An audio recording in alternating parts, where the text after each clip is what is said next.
doctoral institutions in 2006.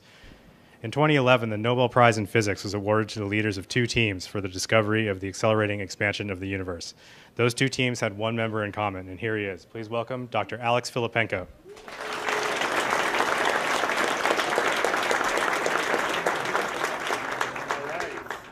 So I'm very pleased to be here today. This is my first time at the Googleplex, and it's been fun wandering around and seeing your neck of the woods here.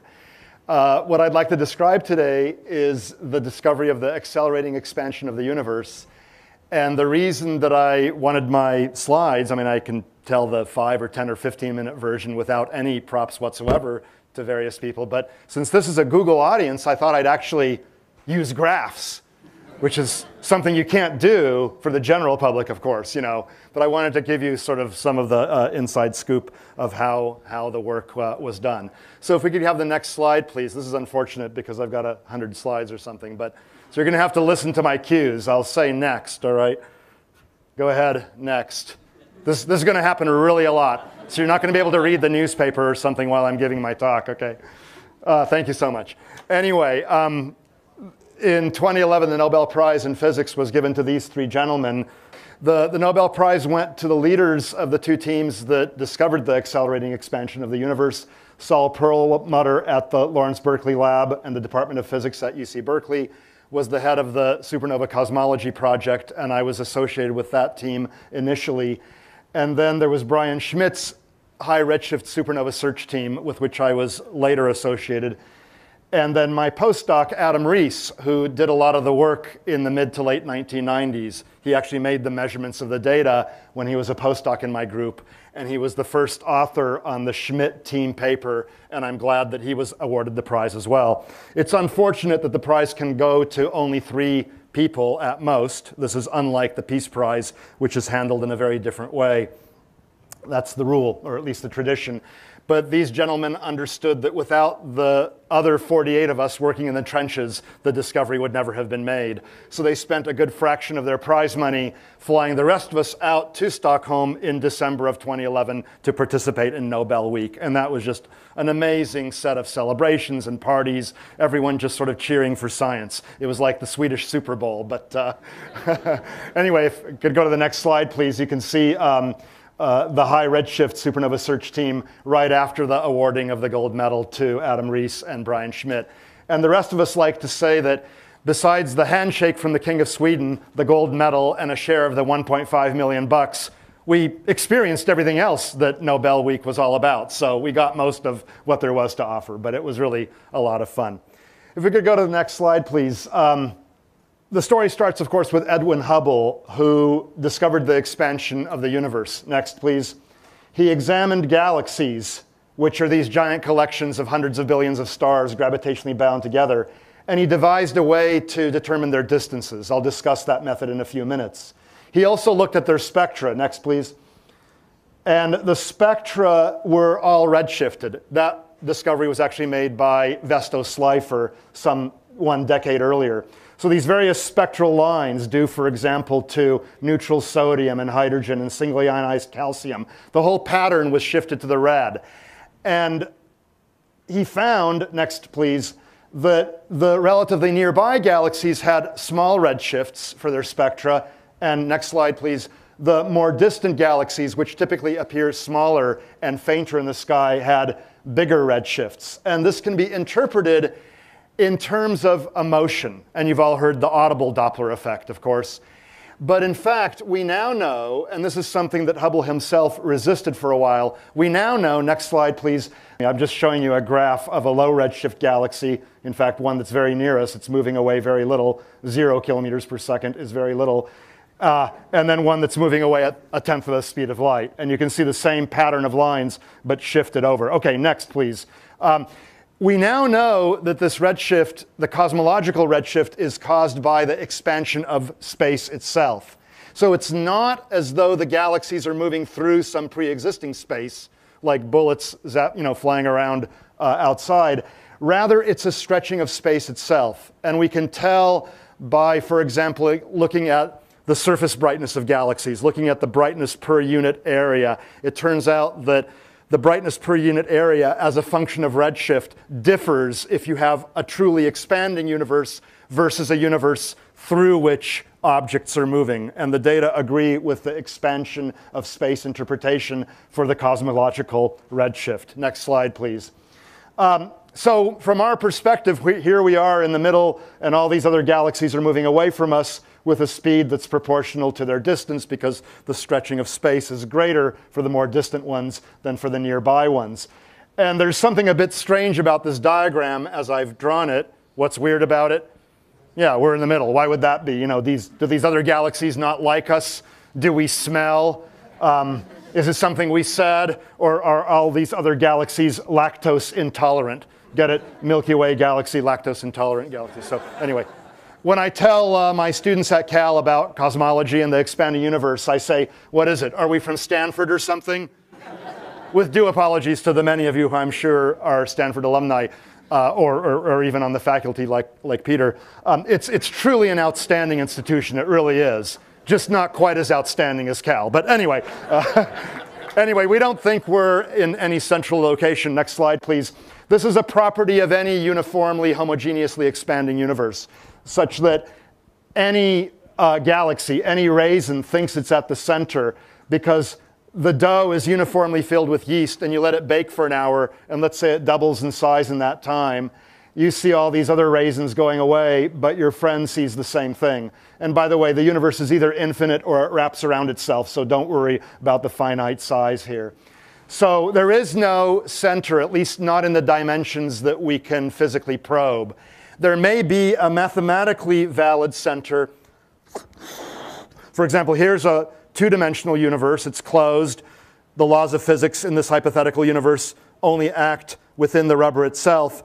And the creatures in this universe could figure out the equation for their universe. R is a constant. Theta and phi go through 0 to 2 pi and 0 to pi. So R theta phi, but they only live on a two-dimensional surface. Or x squared plus y squared plus z squared is a constant. You know, square of the radius. Again, 3 variables, 3 spatial dimensions, but they only live in 2 of them. The center of this balloon is the center of this expanding universe. That's in a mathematically describable but physically inaccessible dimension. So we may live in a 3-dimensional version of this. We actually don't know the true shape of our universe, so we're not sure. Next slide, please. In any case, we're not in any central location. So here's what I never show to the general public, a graph of Hubble's law, the recession speed. Oh, you've got one, great. Oh, thank you so much. Let me know if it works. Oh, well, yeah, let's see if it goes backwards. Ooh, it does go backwards. So it goes forward too. Thank you so much. Thank you.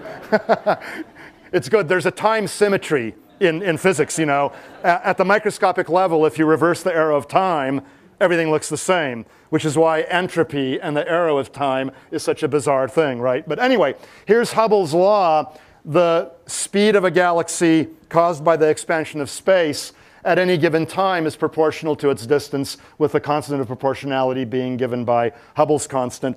And it's a constant only in the sense that it's the same everywhere in the universe at a given time. The value actually changes with time, so the naught here just means the constant at the present time. And you get the recession speed just by multiplying the speed of light by the redshift.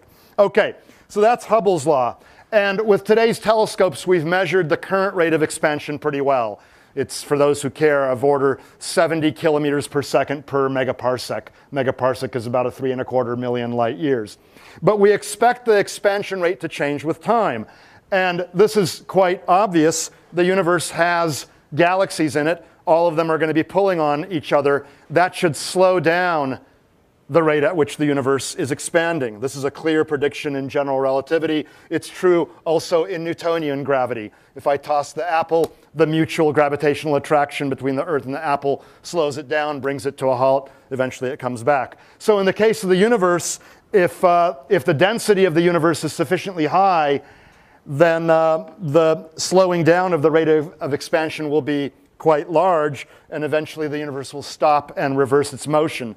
So it'll collapse in on itself. It'll implode. So you could start with a big bang and with a big crunch, a dense, hot state. Or you could say big bang gnab gib, which is big bang backwards, okay? So in that kind of a universe, all right, in an empty universe, you have no slowing down. But if you have a dense universe, then the separation between two arbitrary clusters of galaxies, this so-called scale factor, it increases, but at a slower rate, and then reaches some maximum height, then comes back down. That's, of course, a graph of this apple's motion, all right? So in that kind of a universe, you'd be looking at the galaxies, you'd be lying on your back, they're getting fainter and smaller with time. You would say it's a good universe. And then you would notice something a bit peculiar, and right around now you'd start getting a little bit nervous, and then it would be, oh, goodbye, cruel world, you know. So that's what the universe would do. That would be the fate of the universe if we live in a dense universe. A universe where the average density of gravitating matter is greater than some critical density, okay? This is known as omega matter, all right? So if omega matter is greater than 1, you have this critical universe, or overly critical universe, that collapses on itself. But you could have a universe that doesn't have quite so much matter, and it would slow down the expansion, and it would asymptotically approach 0 as time approaches infinity. So this would be a universe, in a sense, like the apple thrown at a speed equal to the escape speed from the Earth. All right? It keeps on going away forever, doesn't quite ever stop. And then you could have a low-density universe, which is analogous to an apple thrown at a speed greater than the escape speed. All right? So it keeps on going away forever, asymptotically approaches some non-zero positive velocity. And most measurements of the matter density suggested that we live in a universe that's only 30% of this critical density, okay? So if that's the case, and you're lying on your back and looking up at the galaxies, they'll keep on getting fainter and smaller forever, all right? And that's a very different fate compared with the Big Crunch. This eternal expansion is a very different fate. And cosmologists, those who study the structure and evolution of the universe as a whole, want to know what the fate of the universe will be, just because. All right, well, you could measure the average density of matter, compare it with this critical density, and figure out what universe you're in. But that's a hard thing to do, because matter comes in clumps. It comes in these clusters, and the clusters have dark matter in them. And then there's voids that don't have much material in them. So it's hard to get a representative volume of the universe. And moreover, you're not sure you're seeing everything. Even gravitationally, you're not sure you're seeing everything. So another technique is to examine the past history of the expansion. And I like to go back to the apple analogy. If I measure the apple's speed at many different times in its trajectory, then I can see how much it's been slowing down, figure out whether it will ever stop and implode on itself, all right? In a similar way, if we measure the rate of expansion in the past at many times and compare it with what it is right now, we could predict the fate of the universe. The way to do this is to essentially look back into the past and see which of these curves the universe has been following. Clearly, it's not an empty universe, so this is just an extreme approximation, but you know, the universe, if what other astronomers are telling us, should be behaving something like this. We should see the universe following that kind of a trajectory. So let's focus in on the time period before now. We're 13.8 billion years into the universe right now. So let's look at this, okay? Now, the definition of the redshift is the following. A given redshift is simply the size of the universe now divided by the size of the universe, or the scale factor, as it was when the light was emitted. Okay, so redshift 0, well, 1 plus 0 by advanced mathematics is 1. That just means we're looking at the universe now. A redshift 1 means that we're looking at the universe back when essentially all distances were half of their present value. So arbitrary clusters of galaxies were separated by half of their value, of their present value. So here we go. There's now, t equals now. There's redshift 0. Suppose we look at redshift 1. Suppose we look at galaxies at redshift 1. All right? Then you'll notice that the look-back time, that is how far back in time we're looking, depends on which universe we're in. Take a look at this here.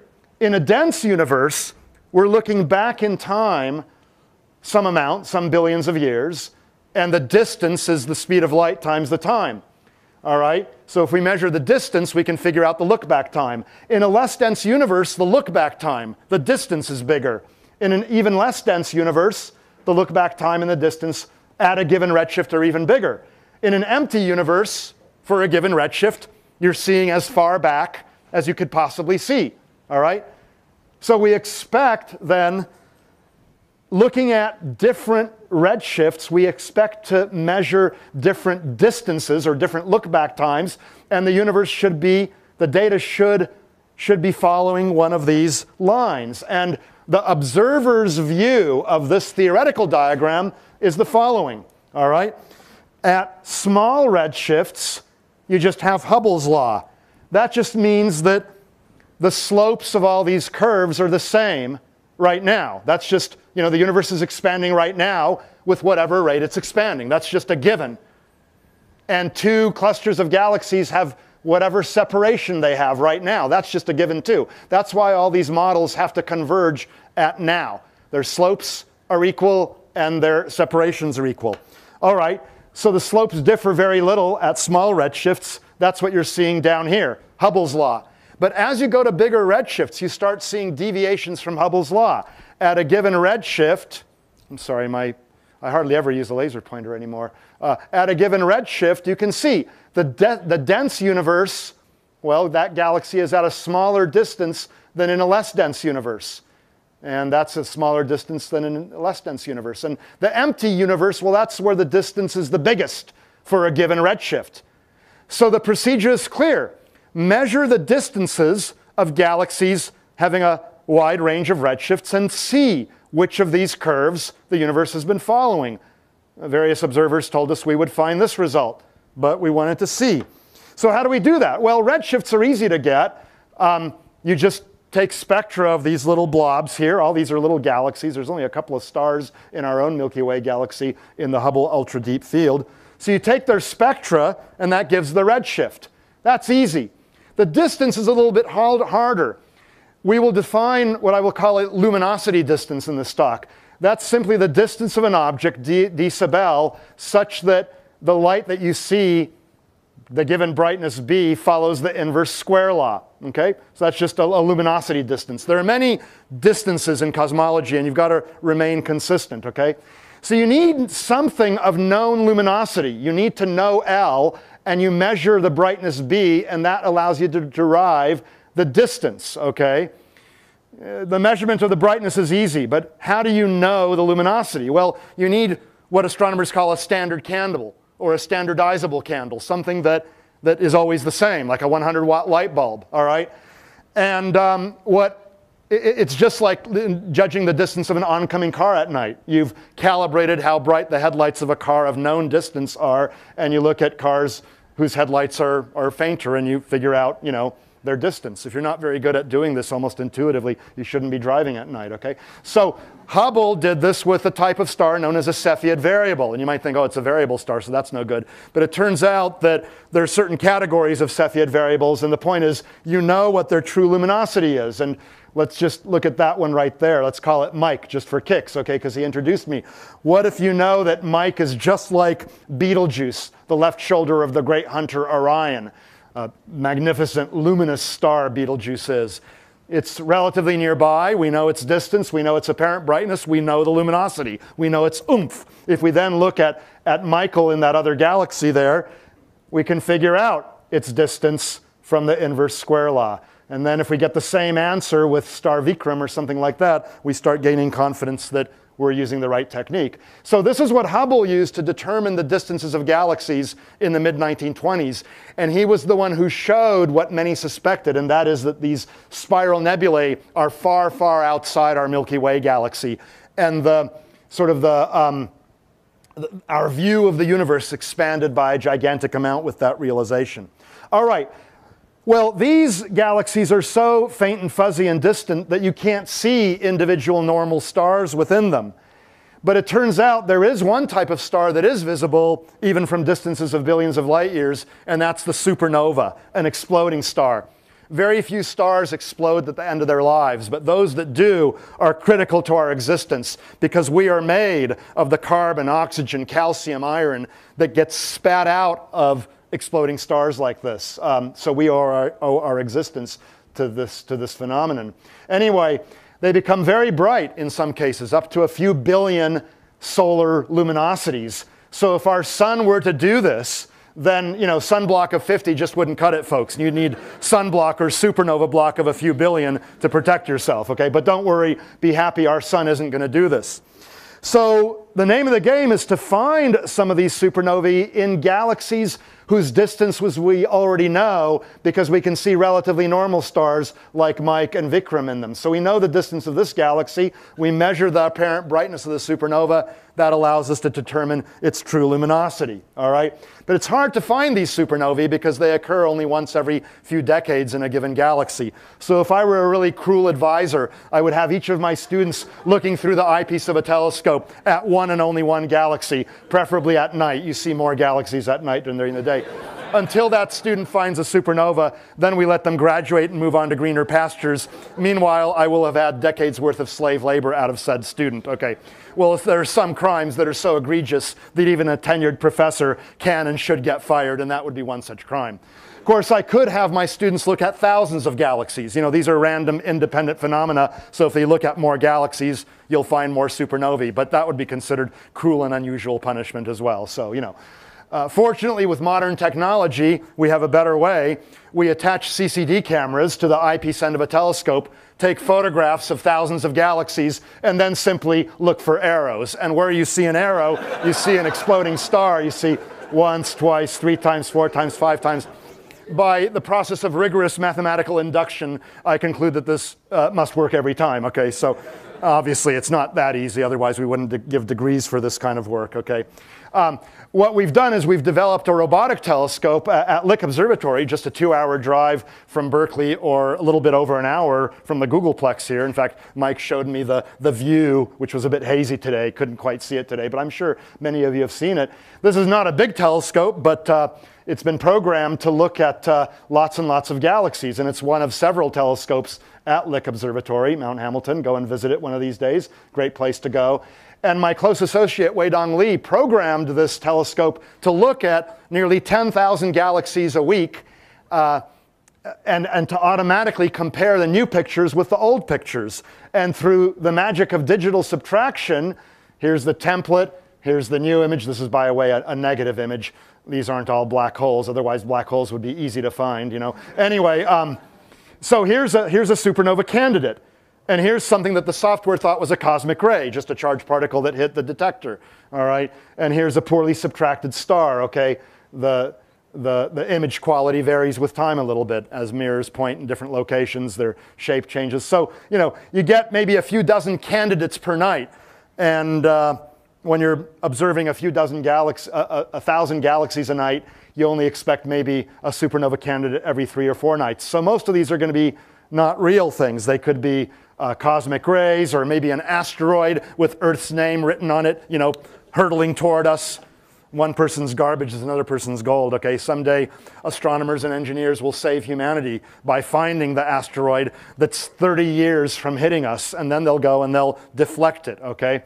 So anyway, we have maybe a few dozen candidates per night, and then I use undergraduate students who, with their superior eye-brain combination, examine these candidates, determine which ones are worthy of further investigation because they're likely to be supernovae. And I'm very proud of my team because I get students, even in their freshman and sophomore year, hands-on experience with real data analysis. And occasionally I've even had high school students. And they write home to mother when they discover a supernova, and it's just really great because they get very jazzed. And most of them don't go on and become professors of astrophysics. That's probably good. There's enough of us in the world. They go on to become engineers, computer scientists, applied physicists, people who are more immediately useful to society. But the hook was the cool stuff in the cosmos and the research experience that they get as part of my team and other teams at Berkeley and Stanford and other great institutions is really invaluable, and something I don't need to tell you guys, but I think we are losing our technological edge in the US, and we have to shape up or we will be quickly passed up. Anyway, so what's that?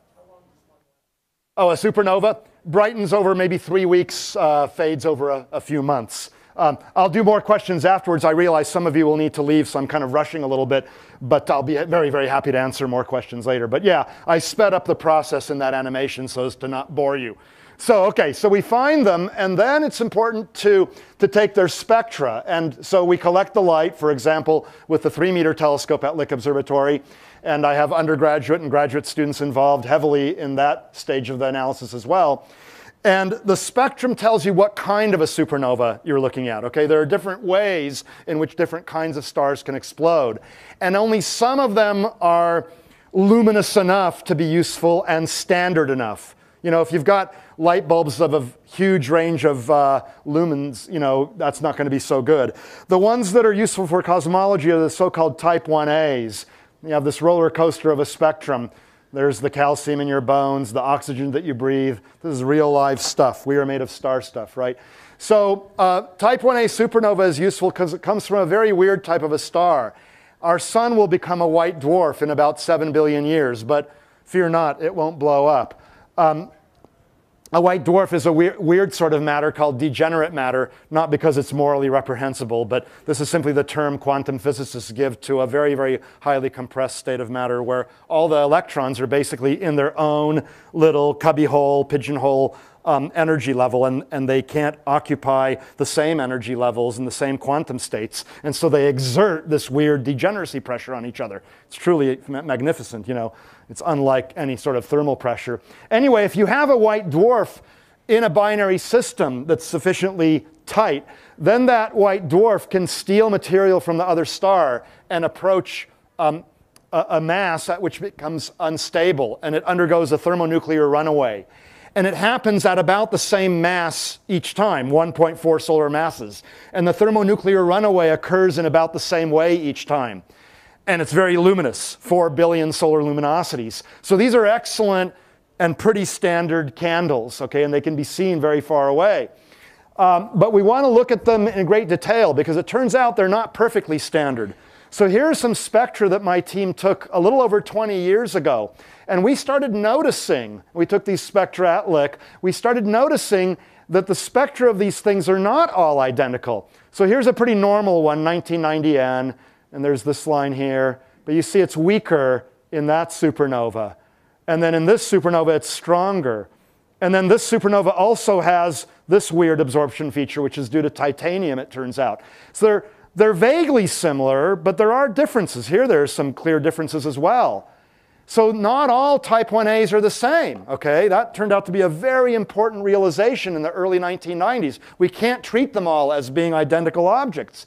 And moreover, these guys, it turns out, are on the whole subluminous. These are overluminous compared to the more or less vanilla flavored type 1A supernova. So if you don't take that into account, and you're looking at some distant type 1A supernova, and you don't know the true luminosity, you will get an incorrect distance, and hence an incorrect look-back time. So it's totally important to take this detail into consideration, all right? Not all the headlights are the same, simply put, and you got to know which kind you're looking at. Well, the next realization was that, oh wow, turns out the luminous type 1A supernovae have slower light curves. That is, they rise and decline more slowly than the subluminous ones, and the normal ones are sort of right in here. So if you find a whole bunch of nearby ones whose distance is known, and you calibrate this relationship, then you can look at the distant high redshift ones, measure the light curve, and say, aha, this is a 94-watt light bulb instead of a 100-watt light bulb, or maybe it's a 115-watt light bulb. So instead of saying, well, they're all 100 watts with a dispersion of 50 watts, you can say, no, this one's 94 plus or minus 13 or something like that. You really improve the precision of the distance measurements and hence of the look-back times. And this is what really allowed the type 1As to become useful in cosmology and to ultimately lead to this amazing discovery. Well, this relationship here was first pointed out by Mark Phillips, and then Mario Amuy in Chile gathered a whole bunch of type 1A supernovae and showed, or sort of calibrated the relationship even better. And then my former postdoc Adam Rees, who at the time was a grad student at Harvard, used their sample, the Chilean sample, to calibrate type 1A supernovae, and then he took a new set of type 1A supernovae. Okay, this is a different set up here in the top graph, and he applied this machinery Here we have the supernovae. If you treat them as a standard candle, 100 watts plus or minus 50, you see all kinds of dispersion here. Moreover, there's some huge outliers. When you take into account this luminosity-light curve shape relationship, and when you also take into account dust and other interstellar debris through which the light is going, that I won't go into the details of, you decrease the dispersion to 1/3 of what it used to be, 15% rather than 45 or 50%. And these outliers go right down to where they should be, you know. So the technique works well. So that's what gave us confidence that we could use Type 1As to do cosmology. And although my robotic telescope did not contribute to the original sample that was used to define this relationship, it has been used since that time to refine this relationship and decrease our resulting scatter more and more. So we're calibrating these things better and better with time. And in fact, one of my most recent graduate students, Mohan Ganeshalingam, did a thesis on this. And here you can see the various light curves that we have collected with Kate. And you can see very clearly that the more luminous guys have slower light curves than the less luminous ones. And so here is Mohan's Hubble diagram without any correction. It just looks like crap, sort of. I mean, you know, it's pretty bad. I mean, you can't do precision cosmology with that. You can tell the universe is expanding, but you can't do precision cosmology. Whereas when you apply our machinery, look at that. I mean, that's fantastic, okay? This is a relatively nearby sample, but this is the kind of confidence we need to get before going on and doing this at great redshifts. Now, it turns out that Wayne Rosing, who used to be vice president of engineering here, has gone on and started this thing called the Las Cumbres Observatory Global Telescope Network. He's got a network of little telescopes all over the world with which we can follow variable stars and exploding stars throughout the 24-hour day-night cycle. Their motto, I think, is "The sun never rises" on the Las Cumbres Observatory Global Telescope Network. You know, so Wayne, partly based on the success we had with our Kate telescope, and in fact he very generously helped fund that telescope. He has now globalized this whole thing and is pursuing one of his passions, you know. So it's fantastic. He's a good friend of mine. Anyway, now that we've gained some confidence with the nearby ones, and it's 2 o'clock, but you'll permit me to go longer, right? Okay. Let's go and do the actual cosmology now. Let's find these things in distant galaxies. Now, let me remind you, there are 2 reasons you want to find the distant supernovae. The first reason is by the observed brightness compared to the luminosity, you get the distance and hence the look-back time. And from the spectrum, you get the redshift, all right? So the supernova is critical for 2 reasons, a distance through the inverse square law and a redshift. So we find these things with wide-angle cameras attached to relatively big telescopes. This is in Chile, Cerro Tololo Inter-American Observatory. And modern wide-angle CCD cameras actually are these gigantic things. It's amazing what the Silicon Revolution has done, not just for computers, of course, but for astronomical imaging technology. We now routinely have these, you know, 16K by 32K arrays of pixels, and this is about the size of the full moon. Of course, the full moon isn't rectangular, but this is roughly the size of the full moon. And in this picture, there are literally thousands of galaxies. Nearly every blob you see is a galaxy. So if you take many such pictures over the course of a couple of nights, and then repeat the process 3 weeks later, you will have taken the mugshot of perhaps 100,000 galaxies. And in those 3 weeks, some of those 100,000 galaxies will have produced a Type 1a supernova. Indeed, several dozen will if you do the math.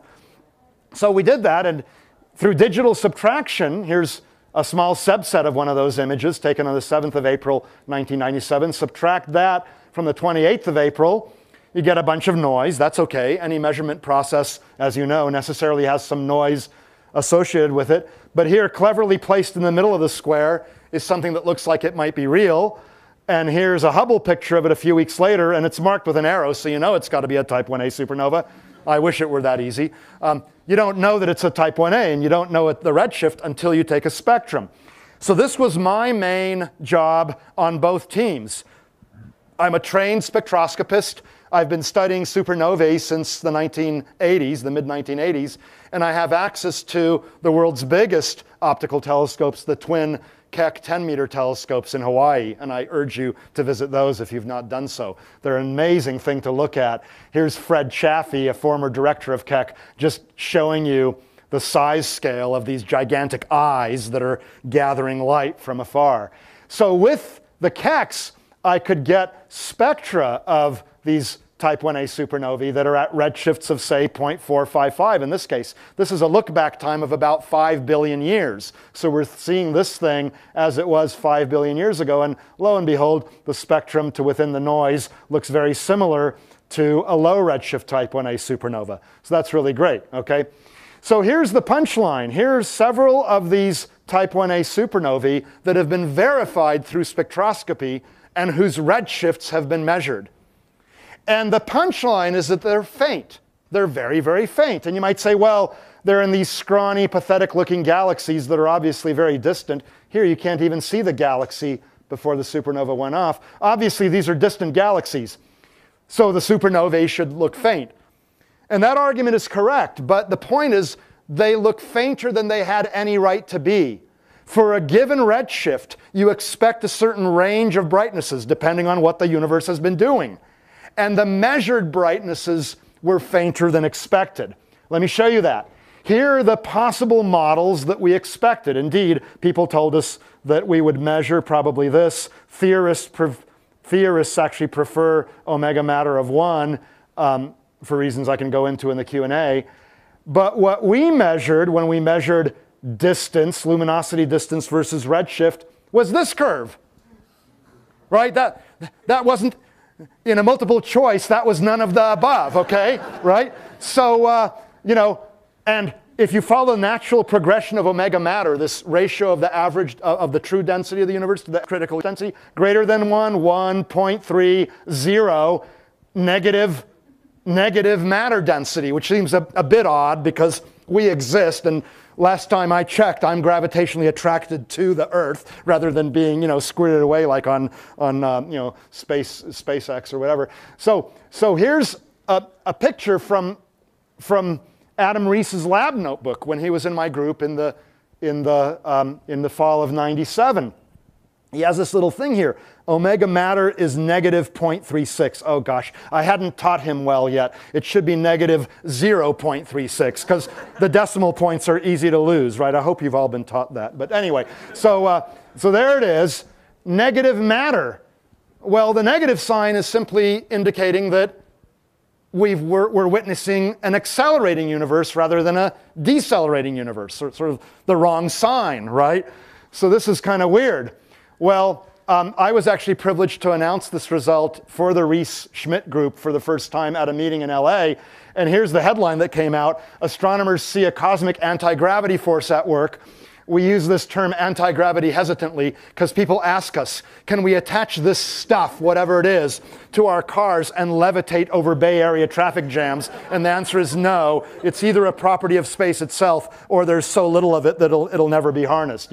Never say never. But anyway, by December of '98, the editors of Science magazine proclaimed this to be the single most important discovery in all areas of science that year.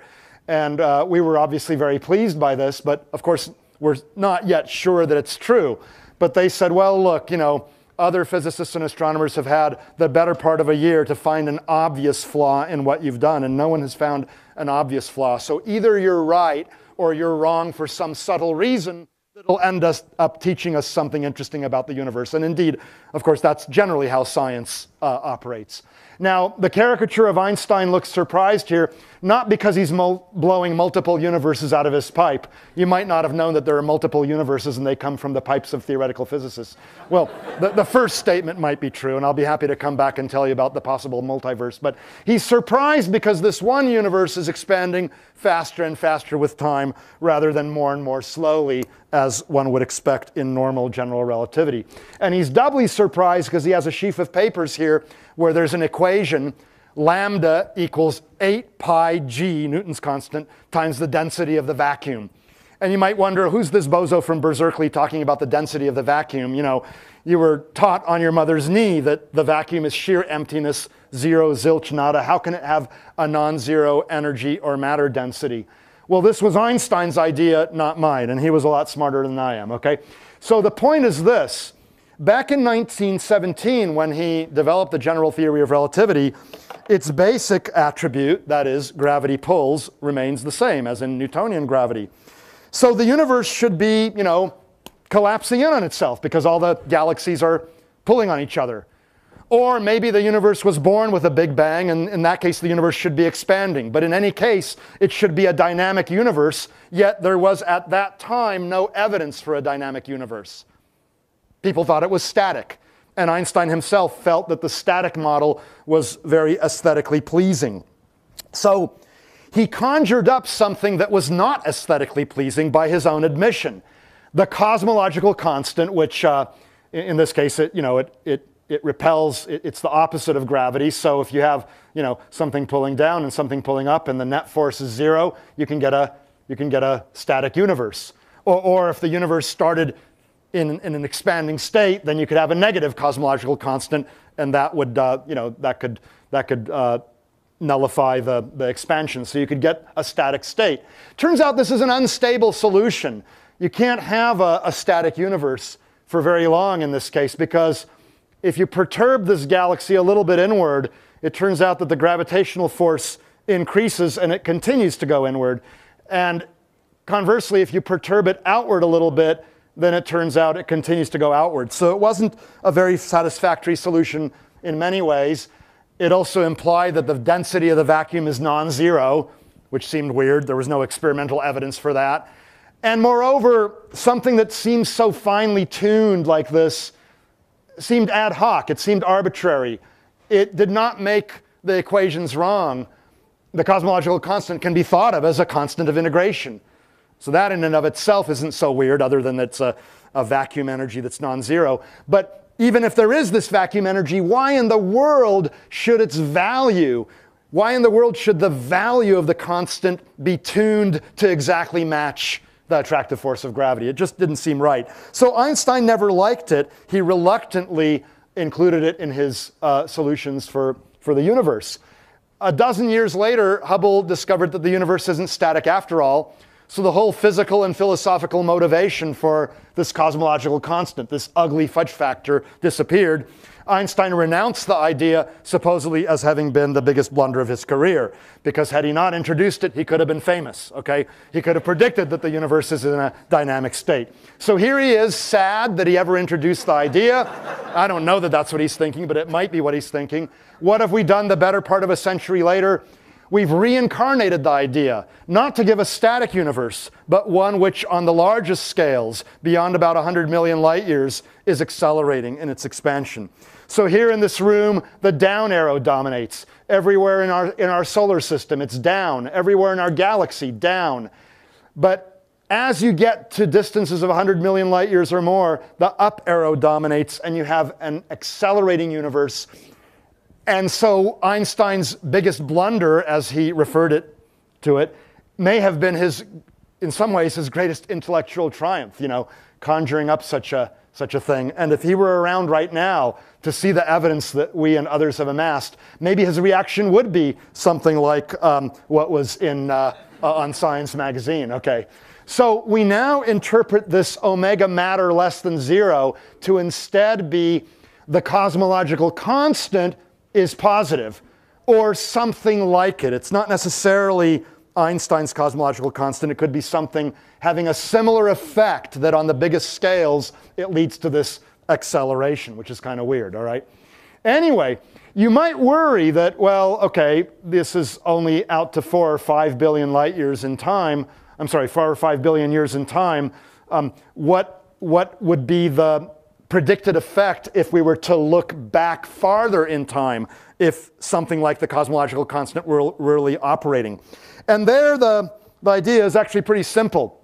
The curve looks something like this. The universe decelerates originally, and then after a while starts accelerating. And the reason for that is that long ago, when galaxies were closer together, their gravitational attraction for each other was bigger than it is now. And the repulsion, if it's a property of space or something within space, was relatively minor. As the universe expanded, the gravitational attraction declined with time. It's a 1 over r squared force.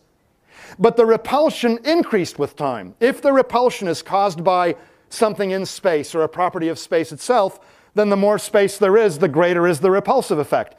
So in a sense, gravity is coming downward, anti-gravity, if you will, is going upward, and at some point they cross, and that's where the universe starts accelerating, okay, right around here somewhere.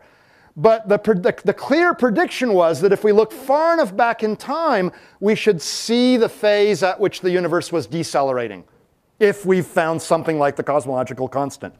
So Adam Rees became principal investigator of a Hubble project that we initiated to find and monitor very distant supernovae, 7, 8 billion, 9 billion, or even 10 billion light years away. And we found that indeed the data followed the predictions of early deceleration. So we witnessed the phase of early deceleration, and then about 5 billion years ago, that transitioned to acceleration. No, a transition from deceleration to acceleration, that's mathematically known as a jerk. In fact, a jerk is any time you have a non-zero third derivative of position, right? So you have position, velocity, acceleration, jerk. I actually didn't know that until we made this discovery. So in a sense, we witnessed the cosmos as having gone through a jerk. And the headline that came out in the New York Times was "A Cosmic Jerk That Reversed the Universe." And there's my former postdoc, Adam Rees. So I start getting these phone calls. Hey, who's this jerk you work with who reversed the expansion of the universe? So anyway, this isn't the greatest photo, and Adam's mother was not pleased by this juxtaposition. Okay. I mean, right, you never read the articles in newspapers unless you're really interested. You go flipping through them, you look at the headlines, you look at the pictures, and only a small subset do you have time to read. So, okay. Well, so then what is this stuff that's causing this effect? It's clearly not the visible matter of the universe, because all normal visible matter pulls. It's also not antimatter. You might think anti-gravity, antimatter. Good try, but antimatter has a positive gravitational attraction. It's also not dark matter. Many of you have heard of dark matter. You can see it there. Lots of dark matter. It's what binds galaxies and clusters of galaxies together. And I can't help but tell you a small aside about one of my heroes, Fritz Zwicky, an astrophysicist at Caltech who died just before I got there, actually, a few years before I got there. He was the first to look at clusters of galaxies and realize that the individual galaxies are moving around so quickly that there's got to be sort of additional material there holding the whole thing together. Otherwise, they'd go flying apart. And yet we see lots of clusters of galaxies. They're not just chance superpositions of galaxies passing through the night. So he suggested that there might be such a thing as dark matter, and he was routinely ignored. But he was decades ahead of his time on a number of issues. One reason he was perhaps ignored was that he was somewhat arrogant and abrasive. Somewhat is being a little bit polite, okay? And he did not have a great opinion of the intellectual capacity of his colleagues at Caltech. And you know, Caltech's a pretty brainy place, so they didn't take well to this implied criticism. And here, he may be showing you what he thinks of their typical brain size. I mean, I don't know that that's what he's thinking, but he's on record as having referred to his colleagues as spherical bastards. Because, you know, they're bastards any way you look at them. And of course, a sphere is the only object that looks the same from all directions, right? I would not recommend that you refer to your friends as spherical bastards or your Google colleagues here. You will quickly end up friendless or colleagueless. But anyway, I like Fritz a lot. Anyway, so dark matter helps bind clusters of galaxies and even galaxies together. Indeed, it's critical to the formation of clusters of galaxies and galaxies. We wouldn't be here if it were not for dark matter, even though we are not made of dark matter. But the acceleration has to be something entirely different. It has to be something that pushes, in a sense, but not enough to disrupt galaxies and clusters of galaxies. So the name that was given to it, for better or worse, was dark energy. It's dark, we don't see it. It's also mysterious in that sense, it's dark. Yet it's clearly some form of energy. But the reason a lot of us are not entirely happy with that term is that if there's one equation that even people on the street often know, it's E equals mc squared, or at least they've heard of it. So we're forever being asked, are dark energy and dark matter just two different sides of the same coin? And the probable answer is no, even though we don't yet know what the dark energy is. Anyway, in honor of the Nobel Prize and stuff, Noelle, my wife, who's here, made this T-shirt, "Dark Energy is the New Black," and she gave it to the rest of us who did not get a share of the $1.5 million bucks. But you gave it to the team leaders as well. I mean, right. So, and she even got one to the King of Sweden, we think, if the courier gave it to him. So what is the dark energy? The honest truth is we don't know. There are really hundreds of possibilities. The possibility I like most, and the one that's still consistent with the data, is that the dark energy is essentially the zero-point energy of the vacuum.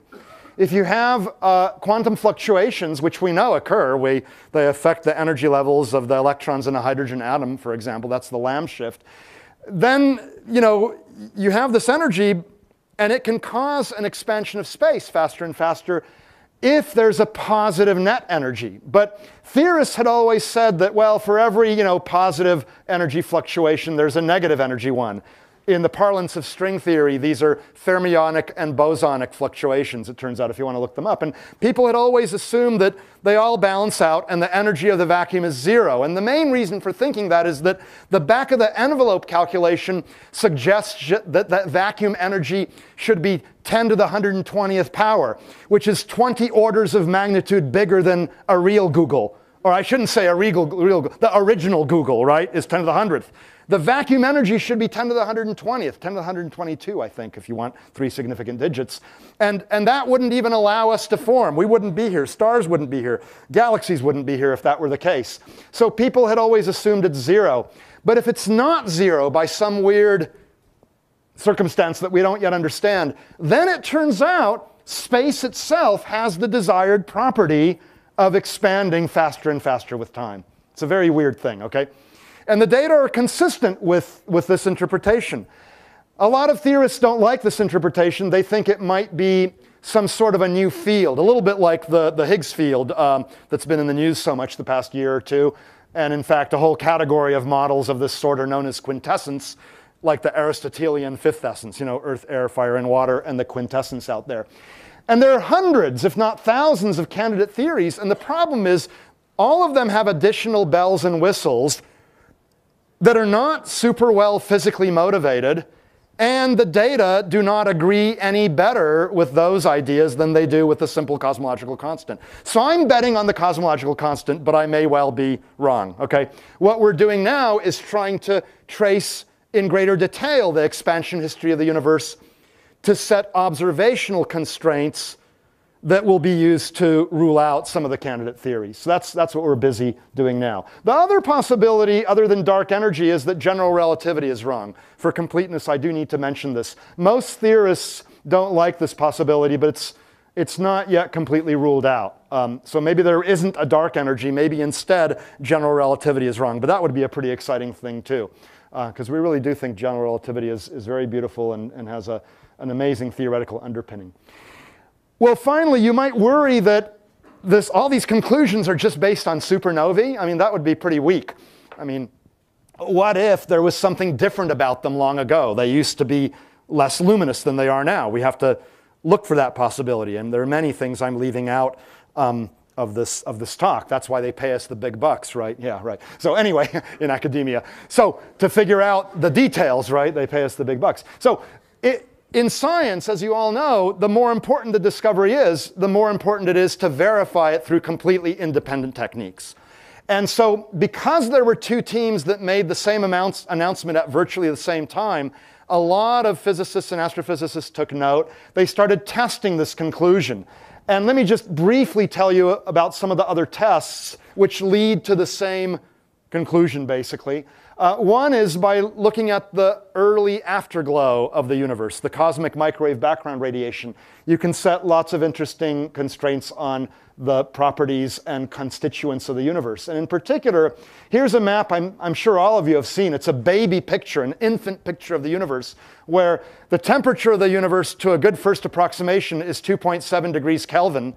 But at the 1 part per 10,000 down to 1 part per 100,000 level, there are small variations in temperature. That's what you're seeing here. They correspond to small variations in density. That's good, because it's from those variations in density that galaxies and clusters of galaxies were able to gravitationally form. So if the universe were completely smooth from the beginning, we wouldn't be here talking about it, okay? So from studies of the angular sizes of these little freckles, you can tell that the universe over large distances is Euclidean. It's flat. The sum of the interior angles of a triangle is always 180 degrees, for example. And in general relativity, that can only be the case if the density of the universe is the critical density. And yet we know the density of normal matter is only 30% of the critical density. So in a sense, you need 70% of something else. That's consistent with the supernovae, the something else being dark energy. The other point is you take those little fluctuations and then you let gravity do its thing over billions of years. And gravity, that great sculptor, sculpts the galaxies and clusters of galaxies and voids. And when you do numerical simulations, starting with this picture, which is the map of the variations when the universe was 380,000 years old, and let gravity do its thing, and you don't include dark energy, the final distribution of galaxies and clusters of galaxies and voids differs in an observationally significant way from the observed structure of the universe. Whereas when you include dark energy in the mix, then the final structure ends up looking like the observed structure. And this is the observed structure based on measurements of literally millions of galaxies. So that's another piece of evidence that the dark energy really does exist. And there are other pieces of evidence as well. So that's why we really believe it's true. We think that the composition of the universe looks something like this right now. Dark energy is 70% of the total pie. And we don't exactly know what it is. In fact, we really don't know what it is. Dark matter is most of the remainder, and we're not sure what that is either. We think it might be little particles left over from the Big Bang, WIMPs, weakly interacting massive particles, but they've never been detected in a laboratory. I'm becoming mildly concerned about that. The ordinary matter is only 5% of the total contents, and the easily visible ordinary matter is only 0.5%. So in a sense, we're the debris of the universe. We're the afterthought of creation. That's not to say you're not important to yourselves, your loved ones, your families, your friends, but you're not made of the dominant stuff of the universe. The dominant stuff is the dark energy followed by dark matter, and we don't know what they are.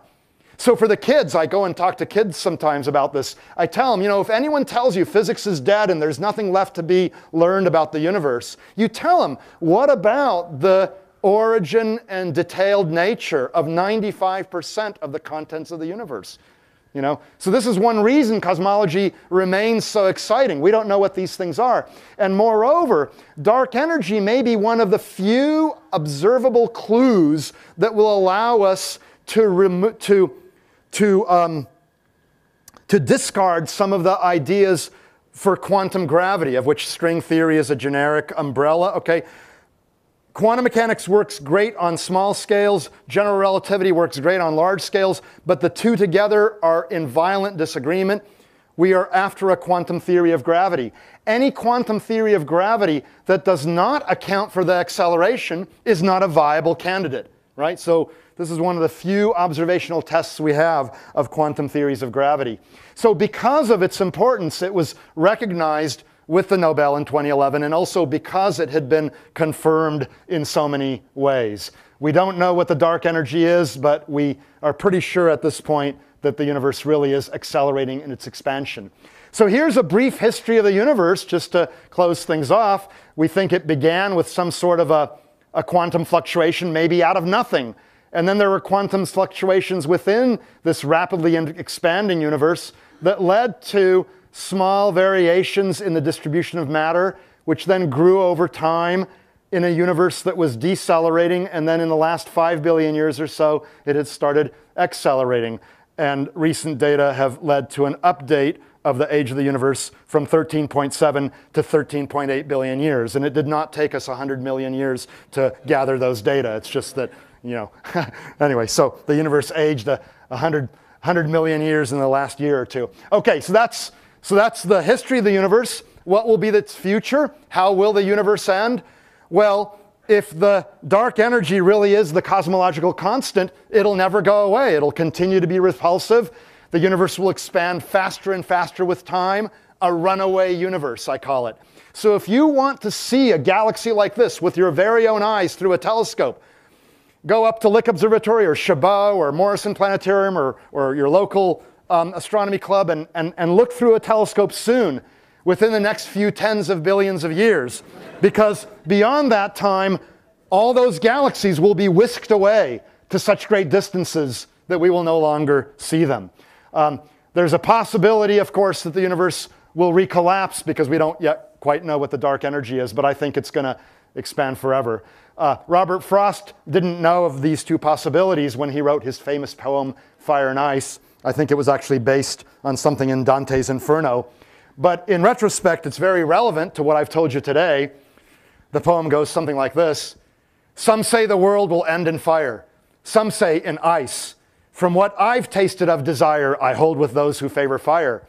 But if it had to perish twice, I think I know enough of hate to say that for destruction, ice is also great and would suffice. So Frost would prefer the recollapsing universe that ends up hot and compressed. But if the universe and he had to perish twice, then eternal expansion would be okay with him. And that's perhaps appropriate, given his name, Robert Frost, right?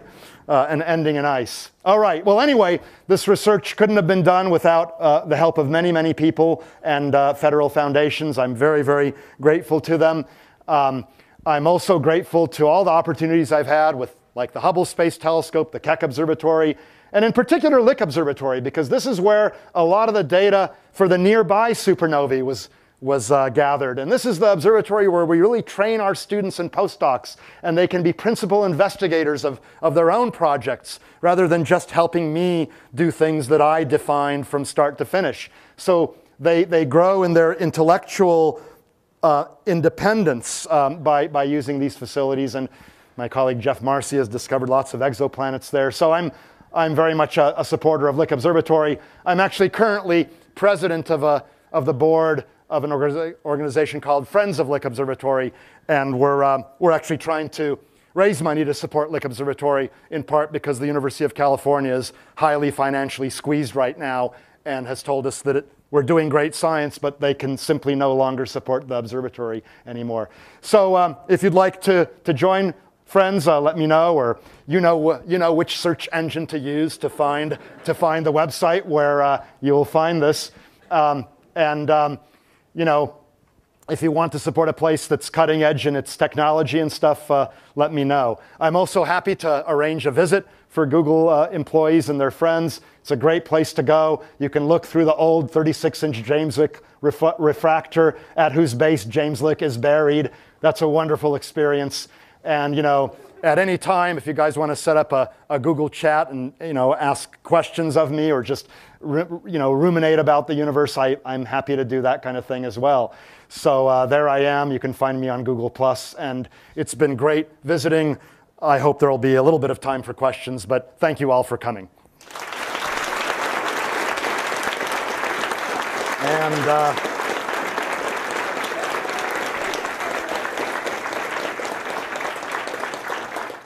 so in your graph, you had dark energy as 70% of the content of the universe, yes, dark matter as 25. But 70% of what? What is it that you're let me go back to this here? pi. The dark energy is 70% of the universe. 70% of what? The pi is the whole thing. Whatever the density of the universe is, okay, that's the whole pi.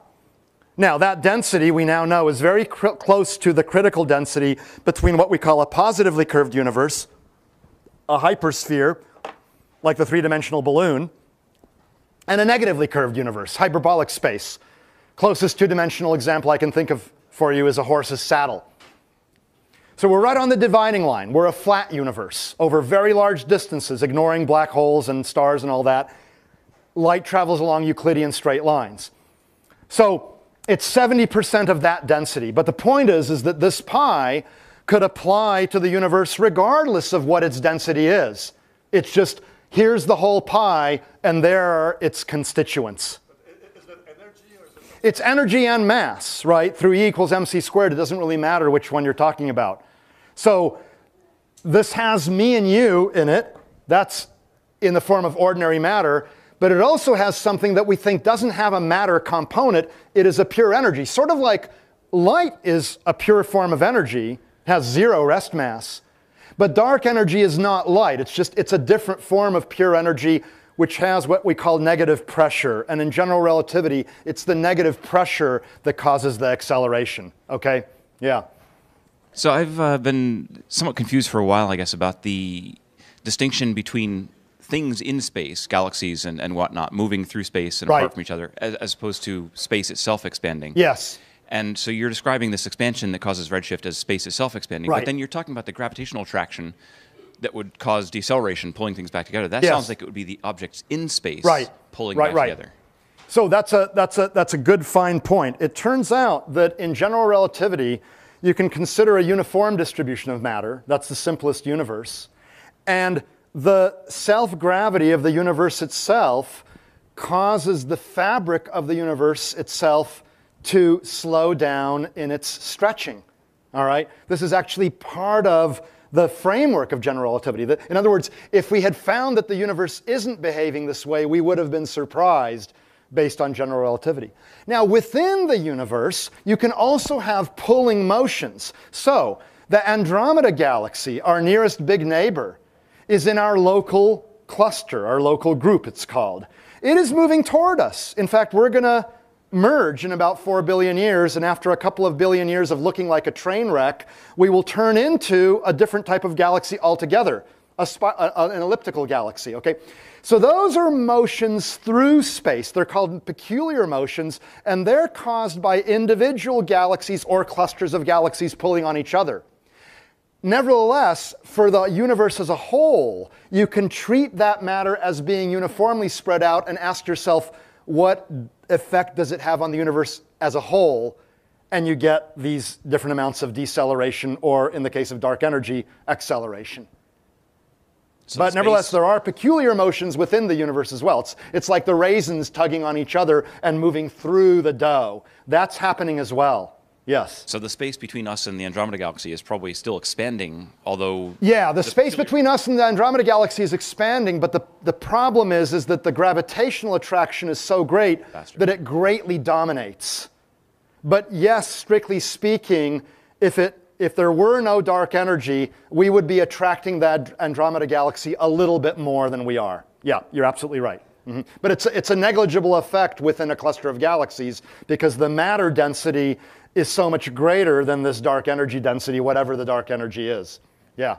If space itself is expanding, how does that relate to the microwave background? Yeah, if space itself is expanding, how does that relate to the microwave background? Did the temperature of vacuum... The microwave background is the stretched electromagnetic radiation from long ago.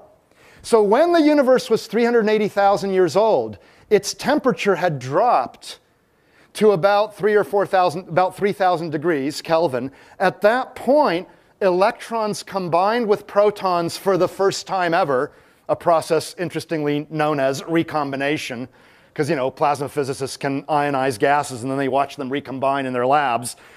But it's happening for the first time. At that point, the universe becomes transparent to radiation, because you don't have all these free electrons that can easily scatter electromagnetic radiation, okay? At that point, 3,000 degrees, well, that's about like the sun. It's half the sun's temperature. So the light waves back then were optical and near infrared. They have stretched a factor of 1,000. That's, in fact, the stretching factor since that time is 1,079. We now know it quite precisely. So the waves have stretched by a factor of 1,079. Their typical wavelength right now is in the microwave region of the spectrum.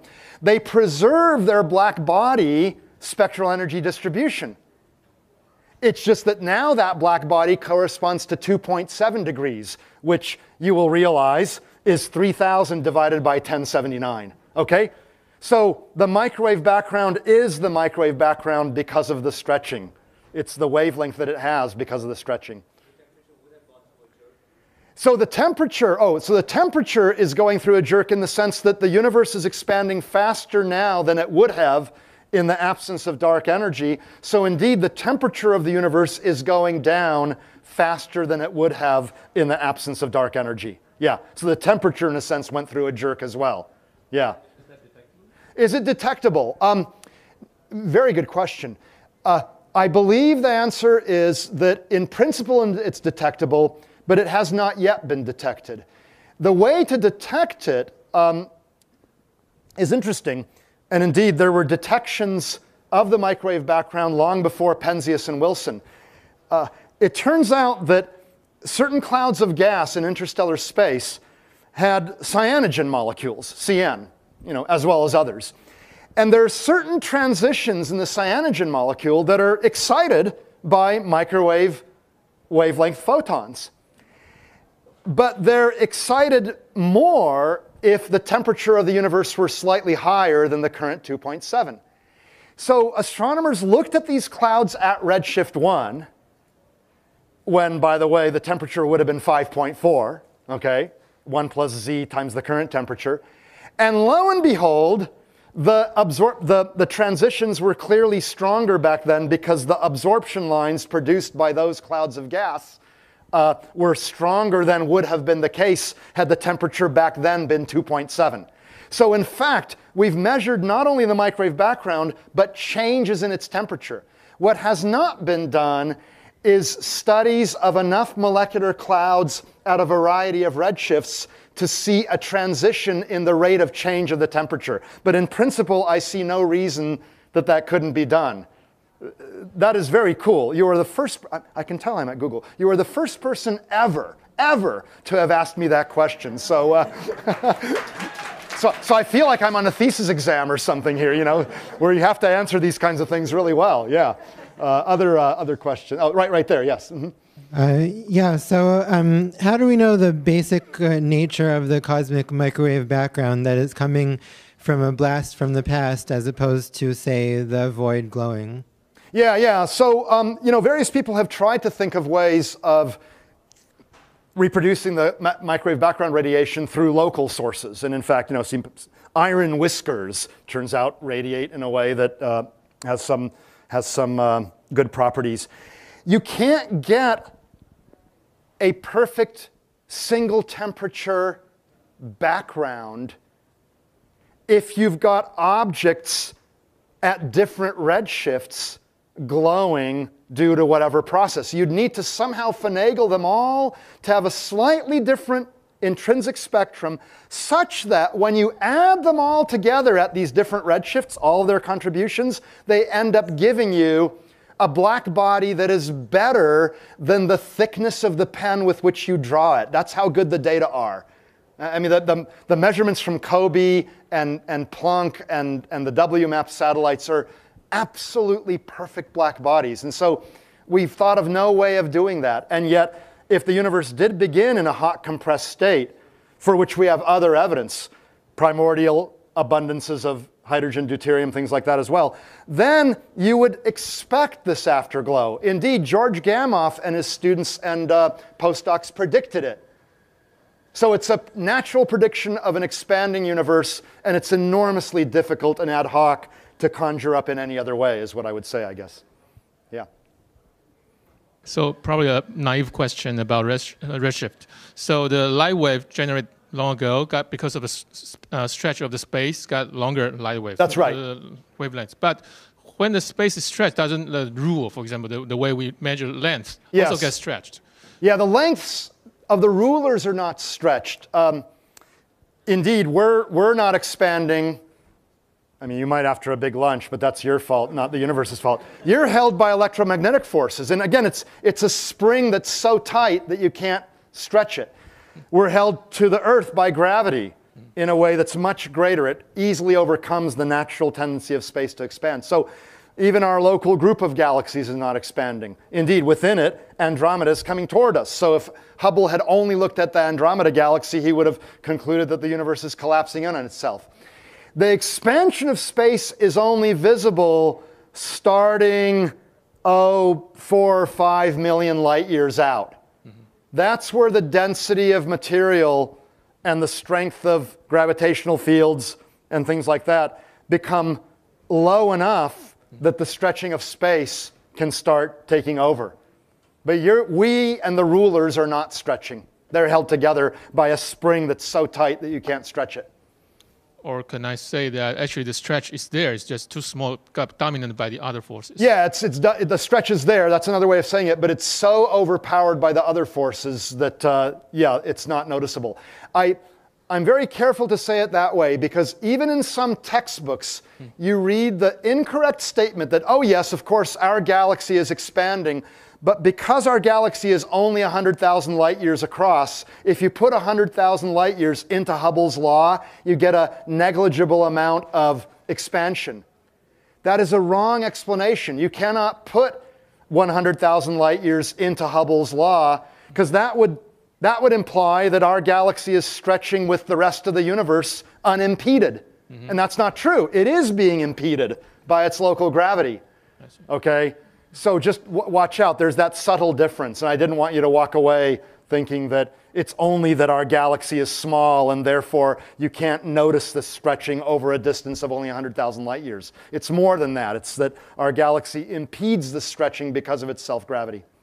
Light is redshifted by the expansion. Then it seems like that light is going to be losing energy. Does that energy go somewhere? Oh boy. The light is indeed losing energy. That's right. Light has energy and therefore